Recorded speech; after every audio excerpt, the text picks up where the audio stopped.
নকশা লাইভে সকলকে স্বাগতম।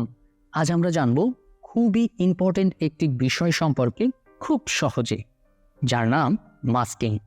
অর্থাৎ মাস্কিংটা হলো মোশন গ্রাফিক্সের জান বলা যেতে পারে।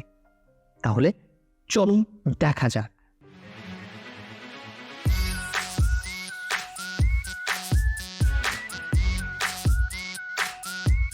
আমরা আপনাদের সুবিধার্থে প্রথমেই যে প্রজেক্টটি রেডি করে রেখেছি, এখানেই খুব সহজে দেখাবো কিভাবে মাস্কিং করতে হয়। অর্থাৎ মাস্কিংয়ের ক্ষেত্রে আপনার একটি শেপ প্রয়োজন হবে। আমরা প্রথমে একটি আপনাদের জাস্ট দেখানোর জন্য আমরা একটি শেপ নিয়ে নিচ্ছি এবং এই শেপটিকে আমরা একটু মোশন করব। তাহলে চলুন আমরা এর অ্যালাইনটাকে আগে ঠিক করব। ওকে, তো আমরা প্রথমে এই শেপটিকে একটু মোশন করি। অর্থাৎ চলুন খুব সহজে কিভাবে করা যায়, আমরা জাস্ট 1 সেকেন্ডের কাছাকাছি আমাদের এই শেপটিকে এই পরিবেশে রাখলাম এবং যেটি 1 সেকেন্ড পূর্বে একদম শূন্য হয়ে থাকবে, অর্থাৎ থাকবে না।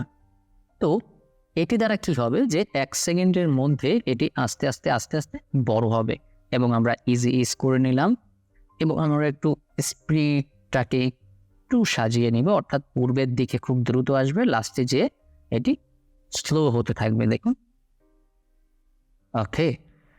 তো আমরা পূর্বে করা যে প্রজেক্টটি আছে সেটিকে এই সার্কেলের মধ্যে নিয়ে আসব।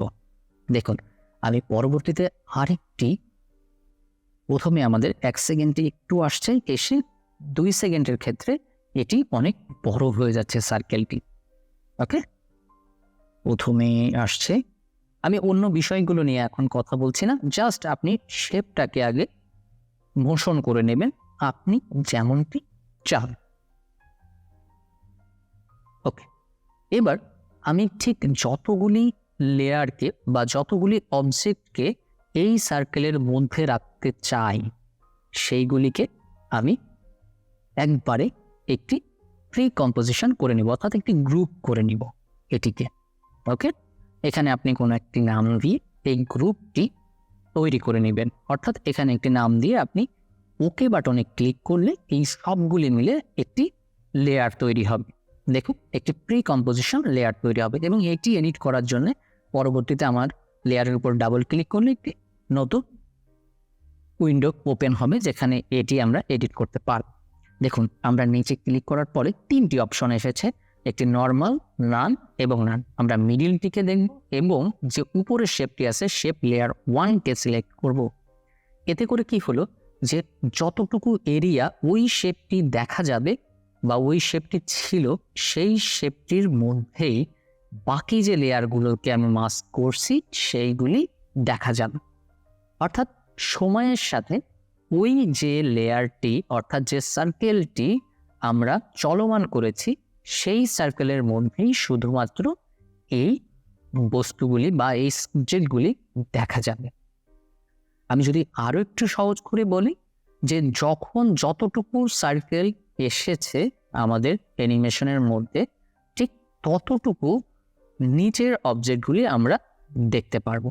দেখুন, আস্তে আস্তে ছোট হয়ে যাচ্ছে। যখন এটি আমাদের সার্কেলটি শূন্য ছিল তখন আমরা কিচ্ছু দেখতে পারিনি এবং সময়ের সাথে সাথে যত সার্কেলটি বড় হয়েছে আমরা পুরোটি আস্তে আস্তে টেনেছি। এটি জাস্ট আপনাদের বোঝানোর জন্য একটি সিম্পল ট্রিক্স আমরা দেখলাম, কিন্তু এটির অসংখ্য ধরনের মাস্কিং এর কাজ রয়েছে যেগুলো আমরা প্রজেক্টের ক্ষেত্রে ধীরে ধীরে আরো ডিটেইলে জেনে নেব। সো প্রথমে কি করতে হবে, প্রথমে আপনি যে শেপের মধ্যে আপনার অবজেক্টগুলিকে চান বা আপনি দেখতে চান সেই শেপটিকে আগে আপনাকে মোশন করে নিতে হবে। দেন যে শেপগুলিকে আপনি ওর ভিতরে রাখতে চান সেগুলিকে একটি গ্রুপ করে আপনাকে টাইমলাইন প্যানেল থেকে নানের উপর ক্লিক করে, মিডল নানের উপর ক্লিক করে উপরের যে লেয়ারটি আপনি মোশন করেছেন বা যে লেয়ার দ্বারা আপনি শেপটিকে সিলেক্ট করতে চান সেটি সিলেক্ট করে দিতে হবে। তো আশা করি বুঝতে পেরেছেন। দেখা হচ্ছে পরবর্তী টিউটোরিয়ালে।